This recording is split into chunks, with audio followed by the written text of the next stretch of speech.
మంచి పుస్తకం చెప్పండి బ్రదర్. యువతలో పుస్తక పఠనంపై పెరుగుతున్న ఆసక్తి. పూర్తి వివరాలకు చదవండి రేపటి సాక్షి హైదరాబాద్ ఎడిషన్. యాదగిరిగుట్టలో డ్రగ్స్ కలకలం రేపాయి. రామాజీపేటలో యాదాద్రి లైఫ్ సైన్సెస్ కెమికల్ ఫ్యాక్టరీలో భారీగా డ్రగ్స్ ను తయారు చేస్తున్నట్లుగా గుర్తించారు. 6 నిందితులను పోలీసులు అదుపులోకి తీసుకుని విచారిస్తున్నారు. యాదగిరిగుట్ట నుంచి హైదరాబాద్ కు తరలిస్తూ ఉండగా గూడూరు టోల్ గేట్ వద్ద పోలీసులకు డ్రగ్స్ ముఠా పట్టుబడింది. కొంతకాలంగా గుట్టు చప్పుడు కాకుండా ఎఫిడ్రవిన్ తయారు చేస్తోంది ఈ ముఠా.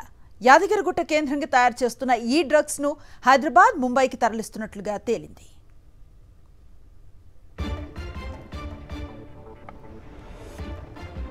ఇదే అంశంపై మరింత సమాచారాన్ని అందిస్తారు మా కరెస్పాండెంట్ అశోక్.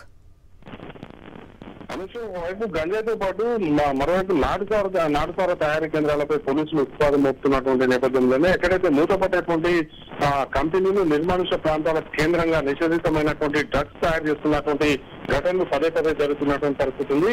యాదాద్రి జిల్లాలో గత కొంతకాలంగా భువనగిరి, బొమ్మరామరంతో పాటు తుర్కపల్లి, మూటకొండూరు, యాదగిరిగుట్ట లాంటి ప్రాంతాల్లో గతంలో ఫార్మా కంపెనీలతో పాటు మిగిలినటువంటి ఏదైతే ఫర్టిలైజర్ కంపెనీలు ఏవైతున్నాయో ఆ ఫర్టిలైజర్ కంపెనీల కేంద్రంగా డ్రగ్స్ తయారవుతుందని చెప్పేసి కూడా గత కొంతకాలంగా ఆరోపణలు వినిపిస్తున్నటువంటి పరిస్థితి ఉంది. ఈ నేపథ్యంలోనే యాదగిరిగుట్ట మండలం రామాజీపేట శివార్లో ఉన్నటువంటి మూతపడ్డటువంటి యాదాద్రి లైఫ్ సైన్సెస్ కెమికల్ పరిశ్రమ అడ్డాగా చేసుకుని నిషేధితమైనటువంటి డ్రగ్స్ తయారు చేస్తున్నటువంటి ముఠా వ్యవహారం వెలుగులోకి వచ్చినటువంటి పరిస్థితి ఉంది.